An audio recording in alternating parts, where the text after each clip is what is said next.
For a second, I thought you were about to weigh in right now. Man, you're fight ready, Angie. What's going on? I didn't get to drink my water yet. Gotta stay hydrated.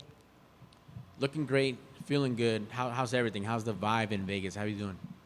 Good. It's the normal vibe. You know, a lot of hurry up and wait.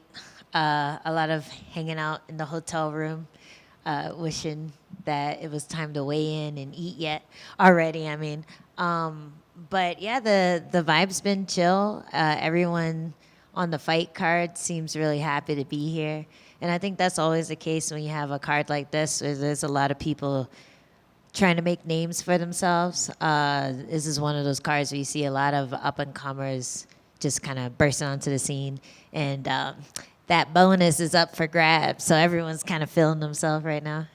For sure. And it doesn't hurt to have a established fighter, a young veteran, if you will, to kind of, carry the card also and have some name recognition on that main card. How does it feel that the UFC recognizes that? So does ESPN Plus, that they put you on there to lead into the main card because they know that you and Luana are going to probably, bring down the house. Yeah, I've been calling it in my head the people's co-main event, but I think it's gonna be a crazy fight, and the way that she fights, the way that I fight, I think it's a recipe for a slugger, for a barn burner of a scrap, and the girls always bring it too, or at least some girls bring it. But I think they put a lot of faith in us bringing it, and that's kind of how I expect the fight to go already. I know I'm going to come forward, and she is too, so we're just going to crash in the middle and see what happens. Excellent. Can't wait for it. And you kind of beat me to the punch. When you saw that name come across on the contract, any hesitation to sign? Were you excited to say, oh, we're going to mesh well? This is going to be fun. Yeah, I mean, there was a little hesitation just because I had just met her a few weeks ago, and she was planning on moving or to San Diego, I think, or just coming out to train a bit. And so that part always sucks because you get to meet the person before you punch them in the face, and you're like, oh, they're nice. But you can't turn down a fight just because someone's maybe gonna come train with you. So it was cool to get the name just because I felt confident about it. And yeah, it's one of those matchups where you see him in the top 10 and you're like, man, that'd be a good one for me. So hopefully I'll be able to show that on Saturday and get that momentum, keep the momentum going from the last fight. Absolutely. How much would it mean to get that win besides cracking the top 10? Because props to her for, defending that ranking, but now it definitely gives you that ability to get right back in there, couple more title contention before you know it, and it gets you back on track where that goal is.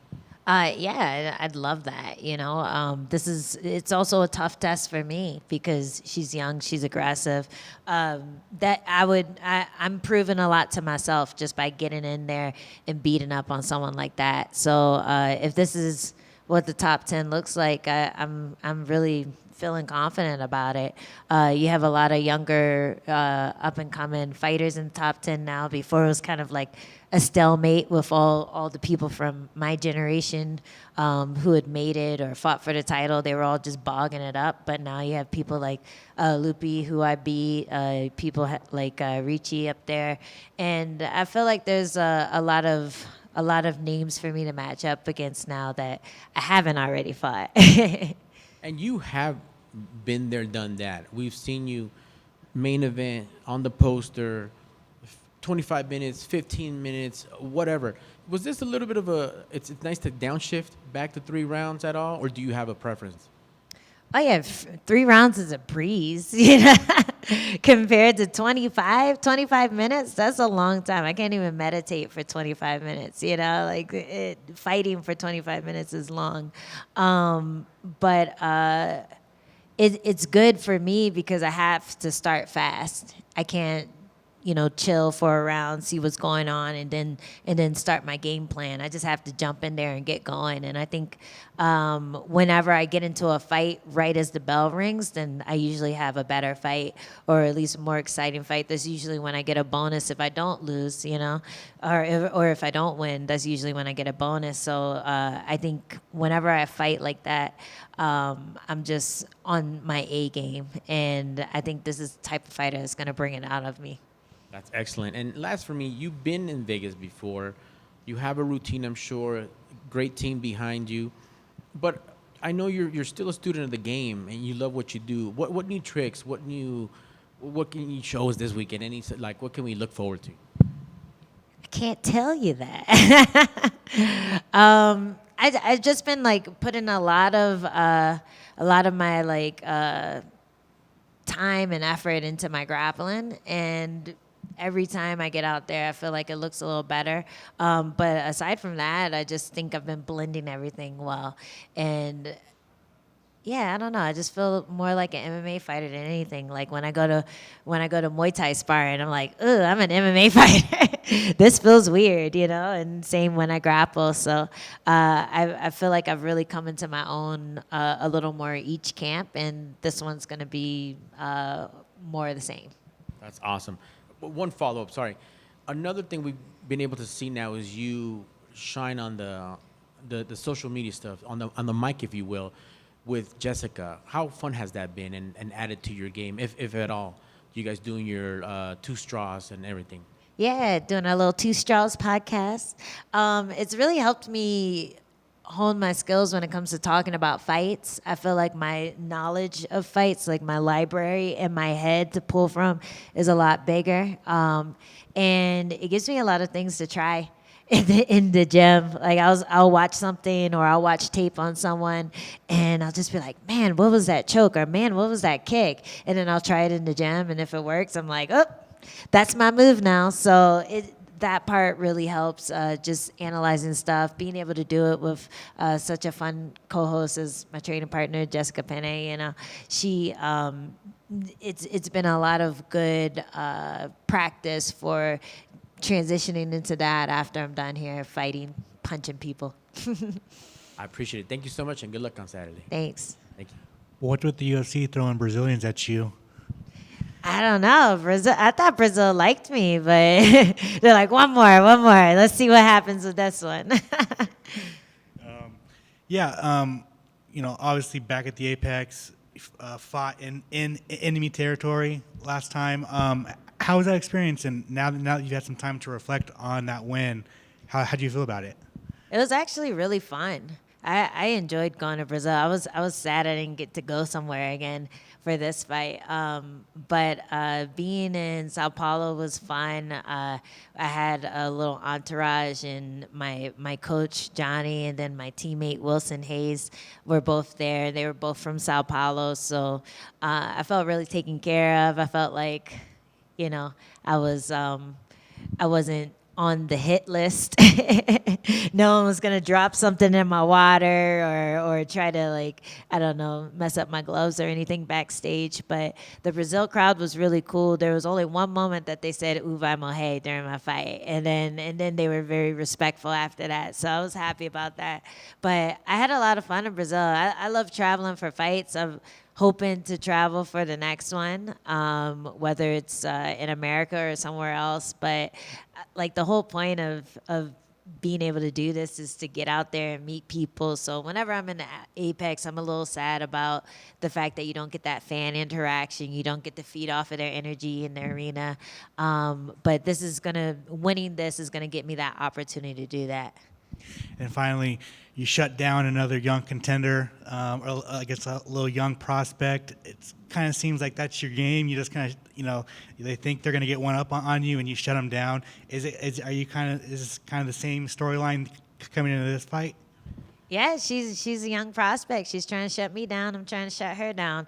I think I have the skills to do it. I think if you watch tape, you'll see it in most of my fights that I usually end up on top when it comes to fights like that. I'm just I got that dog in me, you know. That's what they say. I got that dog in me. If you have any moments in the fight, don't lean on that because I'm gonna get a bunch back.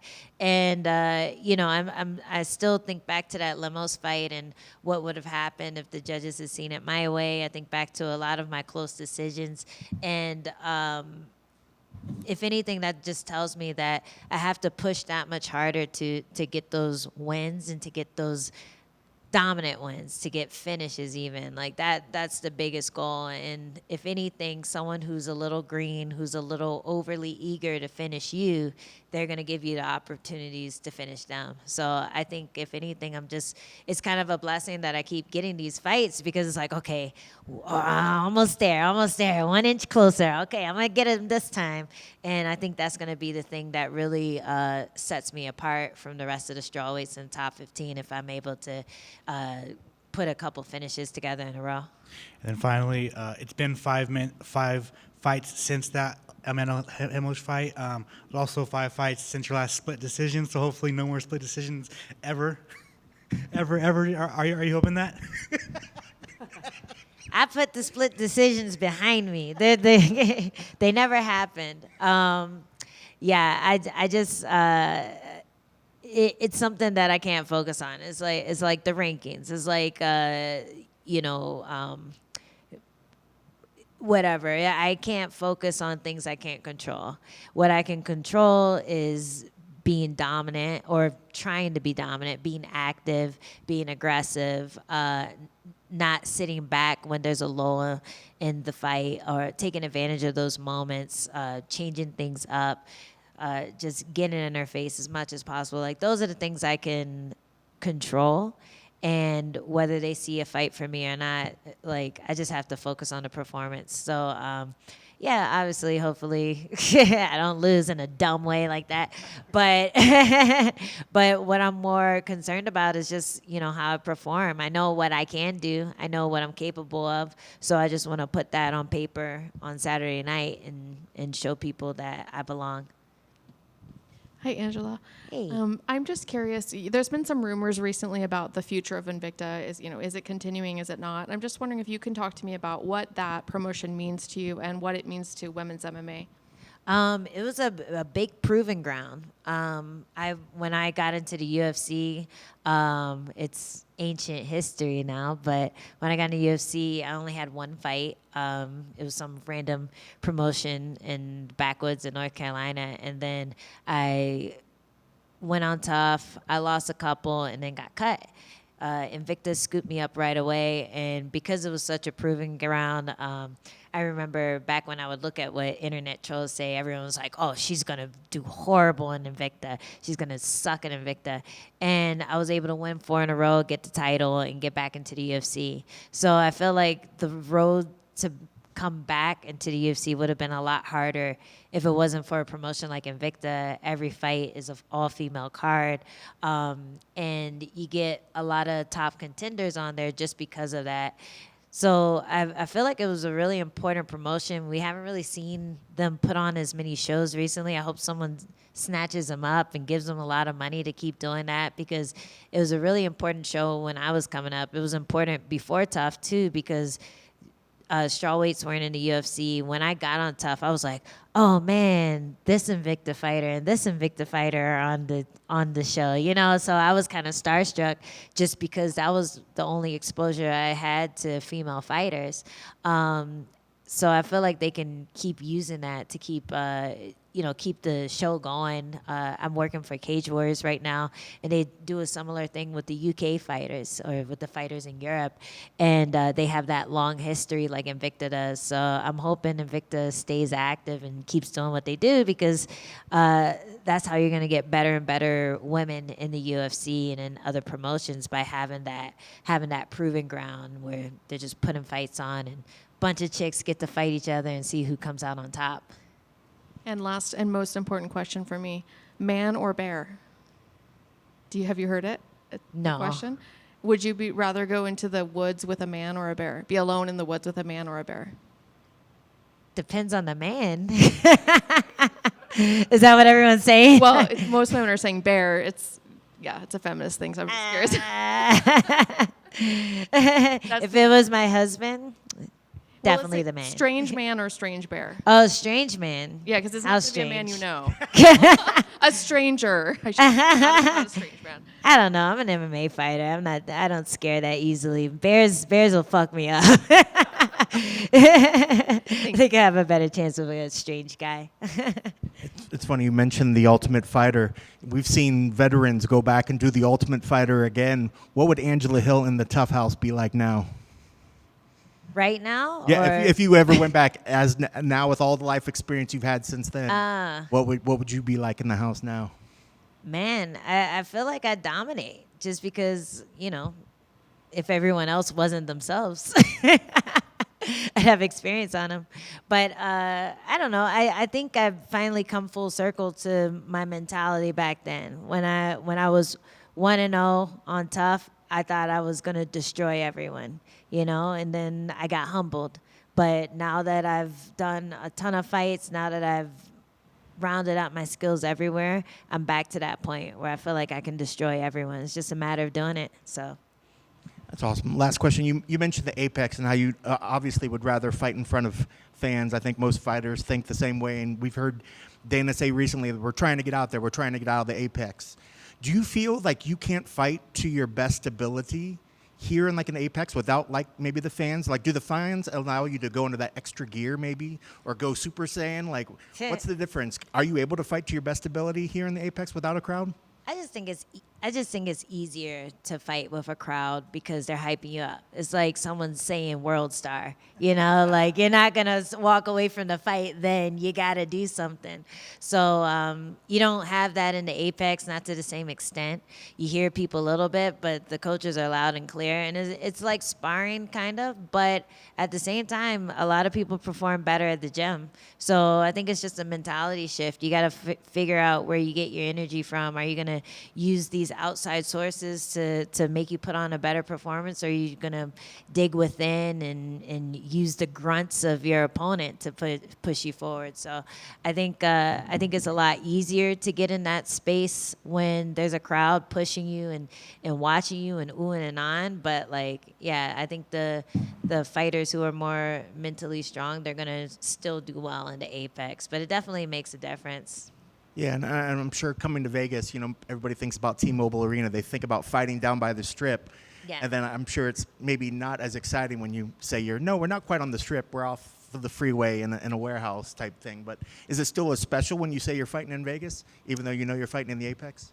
I think it's special when I know my friends can buy the cheap seats and watch me from the bleachers, and that's the thing that sucks about the Apex is it's such a small arena that there's only a few seats and they're all VIP sections. So I love fighting in T-Mobile because I could walk back to the fighter hotel and people buy me drinks on the way. Like, hey, I just saw you fight. Oh, hey, it's the girl that fought, So I don't know. There was something special about that when I used to do that at the arena shows in Vegas.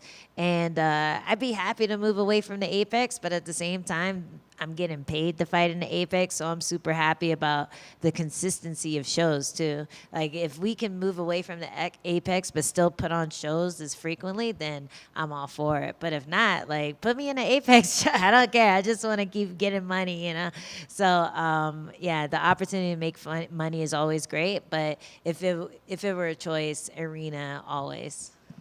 Best of luck on Saturday. Thank you.